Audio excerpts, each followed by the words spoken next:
All right, let's talk about this movie called Fatale. So you got this dude by the name of Derrick, right? His wife is Tracie, and he's partners with a dude by the name of Rafe. Now they built this big sports conglomerate from the ground up, you know what I'm saying? They're like agents for a lot of basketball celebrities. They had just got Lance Stevenson, you know what I'm saying? Now we found out Tracie and Derrick's relationship is kind of rocky, whatever like that. Now Rafe wants him to go on this business Vegas trip, whatever like that. But he's trying to salvage his marriage, you know what I'm saying? She tells him, go ahead, go on to Vegas. He's like, all right. Now he gets to Vegas, you know what I'm saying? He's trying to go out there, have himself a good time, whatever like that. Or Rafe is actually trying to get him to have a good time, but he's not really he's just not feeling it. Now before this happened, he went to the office real quick, right? His cousin Tyron comes and sees what's up with him. He's like, oh, what's that? But they actually use his real name, Tyron Turner, you know what I'm saying? Dude from Minister Society, you know what I'm saying? And by the way, Derrick is Michael Ealy, by the way. So anyway, he's always been close with his cousin, he gives him some money, whatever like that. But the thing is, he's like, look, man, I'm giving you this money, but just check on mom to see if she's okay, you know what I mean? Now between this, Rafe is trying to convince Derrick to sell the company, whatever like that, because they could buy it up for like millions and millions of dollars, whatever like that. But the thing is, they both got to be in on it, and Derrick's not in on it.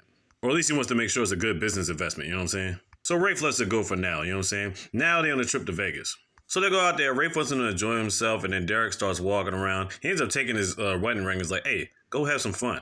So he ends up going by the bar, and he ends up talking to this lady by the name of Valerie. Bottom line is they get to talking, and they end up getting to smashing. Then we go the next morning, he's trying to leave, you know what I'm saying, because he got to take a trip back to Seattle. But he's looking for his phone, can't find his phone. Val tells him, like, yeah, I locked your phone in the safe. So bottom line, I'll give you the combination if you give me the business again. So that's exactly what he does, gets his phone, and then they roll out. So without the ring, obviously, she was under the assumption that he was single. So he gets back home, he's feeling bad that he cheated on his wife, you know what I'm saying? So he tries to make it up for her by cooking for her, you know what I'm saying, get his dance on and everything. She's like, you ain't cooked since we started getting together. Now apparently they've been together for like 7 years. So they had a good little night, they got it popping, and that's what it is. So while they sleep, Tracie wakes up and then all of a sudden they hear some rummaging going around the house. They're like, what the fuck is that? So Derrick goes to check it out. All of a sudden he's fighting this big dude with a gun, you know what I'm saying? Looks like he's trying to rob the house or something. But he ends up beating up and chasing the guy off. Remember how I said he was telling her he's going back to Seattle? Well, check this out. They actually live in California. So he about to trip out this shit. So police are coming in there, you know what I'm saying, trying to figure out if somebody tried to rob the house or whatever like that. And the leading detective on here ends up being Valerie. I'm like, what the fuck? And she knows right out the back this dude's a liar. First off, he called himself Darren when his real name is Derrick. He says he's going to Seattle when he actually lives in California. And she didn't even know he had a wife.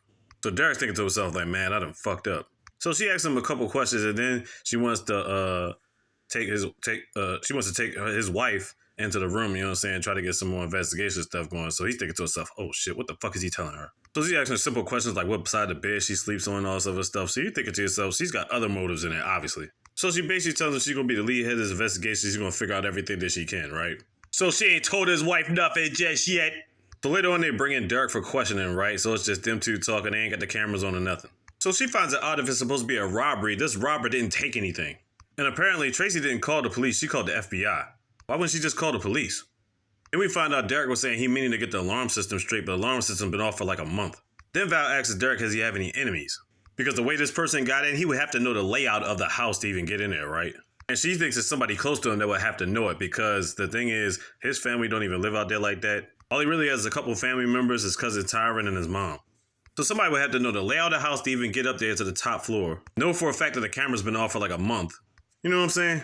So afterwards, Derrick goes to work, but then Val picks him up real quick. He's like, hey, get in the car, yo. I got some things to talk to you about. And this part is wild as fuck. She drives him over to the beach, right? Now, before we get to the beach, we got to do some backstory on Val. On the news, they've been showing this politician by the name of Carter, right? Apparently, he's going down for bribes or something like that, but he thinks it's false claims. And they're basically going to fight all this other stuff in court. Now, he's some type of, like, government official or something like that. Like, in politics, he's basically like the mayor, honestly. So why is Carter so important? Well, as it turns out, Carter's got this girlfriend, and he's got a daughter by the name of Haley. Now, Haley is crippled from the waist down. So while he's getting his daughter in the car and they're getting everything ready to go, all of a sudden Val pops up. Now, why is she popping up over here to see Carter? Well, as it turns out, Carter was an ex-husband and Haley is her daughter. But the thing is, he got a restraining order. He got to stay 100 feet away from her or whatever like that. Now, why is this? Because he's trying to make sure she never sees her daughter again. But why? Well, it turns out the reason why his daughter's crippled is because of Val.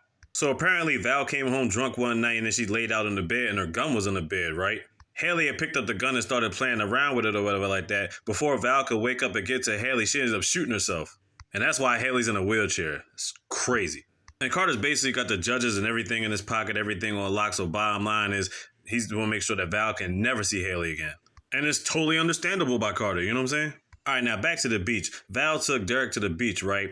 And she tells him look into one of the hotels at the top window. And what does he see? He sees Rafe, right? But he also sees Tracie in there and they all hugging and kissing on each other, probably giving her the business. I'm like, what the fuck? So basically, your wife is smashing your business partner, yo. Wild.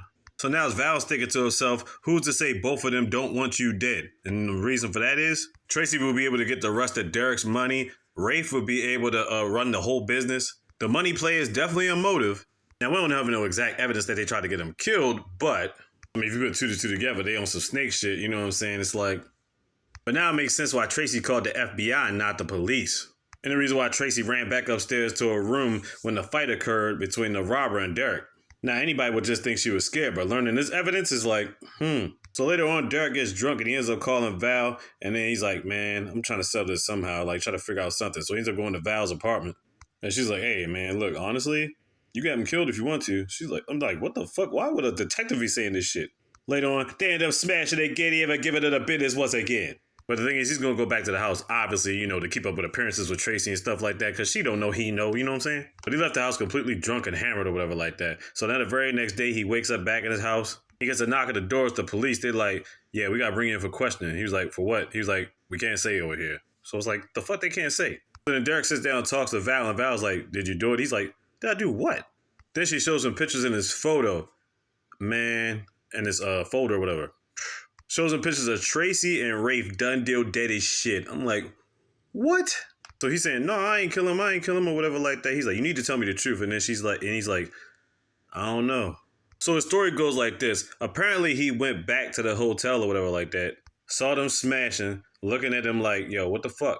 Apparently he went back to his car, came back in the room, pulled out a gun and banged off on both of them. I'm like, oh shit. Now, at the same time, he's thinking to himself, he don't know if he did it. He doesn't think he did it, but at the same time, he was all hammered, so you never know. He was very much intoxicated the whole night, so they took him to court, going for questioning and all this other stuff, you know what I'm saying? And then he ends up going to the funeral or whatever. Now, from public opinion, everybody thinks he did it or whatever like that. Now, while they were in the courtroom, while she was in the interrogation room, she was like, look, man, you need to tell me if you really did it or not. And then she goes through his back history, was like, yeah, like, you had a back history of breaking it in. You actually robbed somebody before. And that was one of his biggest charges, but the reason that he got off is that Tyron took the rap for him, and he served time for his cousin, which Derrick later ended up becoming a basketball star, and then started growing his business, you know what I'm saying, getting himself popping. So she's saying this could easily be pinned on him because of his old school prior rap sheet. And then she said, look, I'm going to protect you as best as I can, but you got to tell me the truth. Then we get to the point after they had the funeral, all his family's over at the house or whatever like that, and then Val comes up and she's talking to him one-on-one. And then we find out Val was actually the one that killed Tracie and Rafe. I'm like, what the fuck? So now Derrick's talking to his cousin Tyron one-on-one. He's trying to think to himself, what the fuck? How am I going to get out of this shit? He's trying to come up with a plan, and Tyron's like, yo, I can get it popping. And Derrick's like, no, I don't need you serving again. You know what I'm saying? I need you to stay out of this one. He told him he can't promise him that, but bottom line is they hug each other anyway. Tyron later on gets a gun from his boy Bumpy, and he's like, fuck all that shit. We about to ride on this bitch. So when Val gets back to the house, she sees a little bit of stuff is different in there, and Tyron and Bumpy jump her, yo. So she's pretending like she can't handle the situation. She starts like she's about to start throwing up, and then they're like, yo, take her in the bathroom. So she's like throwing up in the toilet, whatever like that. But as soon as Bumpy turns his back, she ends up hitting him with the porcelain toilet cover and shit, knocking him out. And then she busts over to the top of the ceiling, which ends up having a shotgun and then blowing Bumpy all the way the fuck back. He done deal dead as shit. And then Tyron gets done deal deaded too. I'm like, damn. Next day, Derrick ends up meeting up with Val in her apartment, and he finds out Tyron's done deal dead as shit. They get into a tussle, and he ends up taking a gun out of her holster, right? And she's like, this is a good thing for you. Do you understand? So this is her plan. So in a matter of public opinion, everybody's thinking that Derrick murdered his wife and his ex-business partner for painfully obvious reasons, right? So here's the deal. She could flip it around to make it seem like Tyron was the one that killed them, and it would get Derrick off the hook. But in exchange, she wants Derrick to kill Carter, so that way she can get her daughter back. So she tells him every day he wakes up like 6 in the morning, he jogs under this tunnel. That's when you're going to catch him in the tunnel and done deal him. And she says, basically, if you don't do it, I'll turn in a murder weapon and you done deal out here in these streets. So basically, he goes in a black hood. He ends up meeting up with Carter under the tunnel, right? So the thing is, he tells him why he was sent there, whatever like that. But he's like, I'm not trying to kill you. I got a plan. But Carter not trying to hear none of that shit. He ends up fighting with him, whatever, tussling. And then all of a sudden, the gun goes off. Carter gets shot in it. And he's done deal dead as shit. So whatever plan Derrick had at that point in time, that shit went out the window. So Derrick comes back to Val, let her know the deed is done. And she's got the evidence gun in the bag. She's like, yeah, you can take it. You good to go.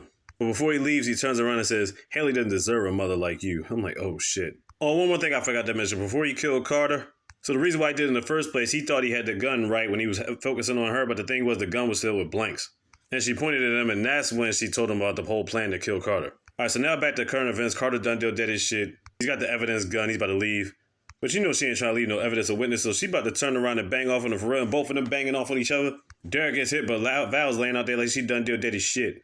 He kicked the gun away from him, he's about to go back on the little elevator, but then all of a sudden he turns back around, she's off the ground. I'm like, what the fuck? She tried to stab it over a bunch of times or whatever like that, gets up with the ground, but the thing is he got another bullet in the chamber, pops off in her chest, and now she's really done deal dead as shit. But right before she dies, he starts laughing, and it turns out everything that she was saying to him, whatever like that, was being recorded. She admitted to killing as many people as she could as long as she's able to get her daughter back. Last thing we see is a bunch of cops coming in to arrest Derrick, you know what I'm saying? They listen to a recorded message on the phone, he's been exonerated of everything. Last thing we see is him driving off in his car, and that's the end of the movie. I'm like, wow, the end. So where does he go from here? Who knows? Fatale on Netflix. Check it out.